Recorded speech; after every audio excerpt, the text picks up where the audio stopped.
बहुत आशा लेके मैं आई हूँ कि माता का दर्शन हो जाए, लेकिन हम लोग निराश हो रहे हैं। माता जी से दर्शन नहीं लूँगा तब तक मैं यहाँ से नहीं जाऊँगा, चाहे जितना दिन तक भी यात्रा चालू हो।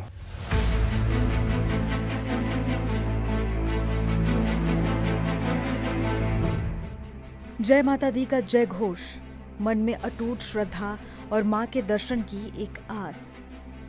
यही वो विश्वास है जो हर साल लाखों श्रद्धालुओं को कटरा की पवित्र धरती पर खींच लाता है। लेकिन बीते दिनों आस्था के इसी पथ पर कुदरत का ऐसा कहर टूटा कि सब कुछ थम गया। ये तस्वीरें दिल दहला देने वाली हैं। ये उसी रास्ते की हैं जहां कुछ दिन पहले तक भक्तों का तांता लगा रहता था। मंगलवार को हुए भयानक भूस्खलन के बाद माता वैष्णो देवी की यात्रा पिछले 8 दिनों से स्थगित है। कोरोना काल के बाद ये पहली बार है जब इतने लंबे समय के लिए आस्था के इस पथ पर विराम लग गया है। हर कोई बस यही जानना चाहता है कि मां के दरबार के रास्ते फिर कब खुलेंगे, लेकिन यात्रा के जल्द शुरू होने के आसार कम ही नजर आ रहे हैं। बहुत आशा लेके हम आए हैं पहली बार माँ के दर्शन करने के लिए। सुनते हैं सबकी मुरादें माँ पूरी करती हैं, इसलिए मैं भी यहाँ आई हूँ। मैं तो घर से हर साल निकलता हूँ, हर साल अच्छे से माता जी का दर्शन हो जाता है। इस बार थोड़ा सा कष्ट हुआ है, लेकिन कोई कष्ट नहीं है। माता जी से दर्शन होगा और विश्वास है कि मैं माता जी का दर्शन ही करके जाऊंगा।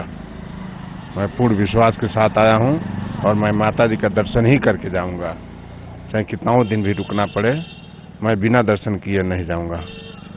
तीर्थ यात्रा इतने दिनों के लिए स्थगित हुई है, इसकी सबसे बड़ी वजह है मौसम का बिगड़ता मिजाज। मौसम विभाग ने अगले 60 घंटों में भी भारी बारिश की चेतावनी जारी की है। इसे खतरे को देखते हुए प्रशासन ने भी एक बड़ा कदम उठाया है।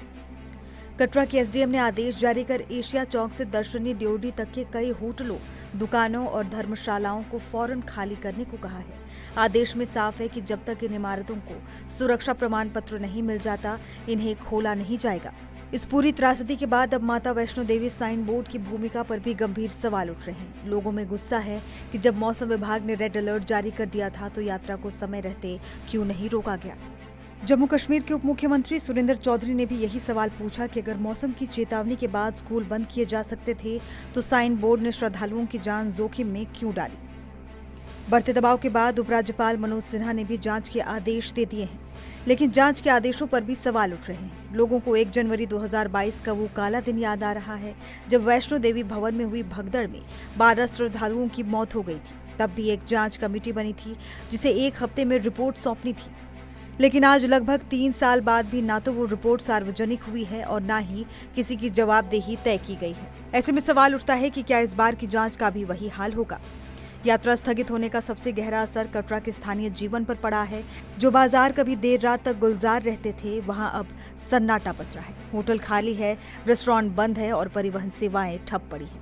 स्थानीय व्यापारी हताश है क्योंकि उनकी पूरी अर्थव्यवस्था इस यात्रा पर टिकी है। फिलहाल प्रशासन का कहना है कि रास्ते की मरम्मत और सुरक्षा का काम युद्ध स्तर पर जारी है, लेकिन जब तक मौसम साथ नहीं देता कुछ भी कहना मुश्किल है। तो जाहिर है इस वक्त चुनौती दोहरी है। एक तरफ कुदरत का कहर है तो दूसरी तरफ प्रशासनिक जवाबदेही का सवाल। फिलहाल प्राथमिकता श्रद्धालुओं की सुरक्षा और रास्ते को फिर से सुरक्षित बनाने की है, लेकिन इस हादसे ने एक बड़ा सबक दिया है कि आस्था के साथ साथ व्यवस्था और सुरक्षा के इंतजाम भी उतने ही पुख्ता होने चाहिए। अब देखना होगा कि प्रशासन इन सवालों का जवाब कब तक ढूंढ पाता है और त्रिकुटा की पहाड़ियों से जय माता दी का जय घोष फिर कब गूंजता है।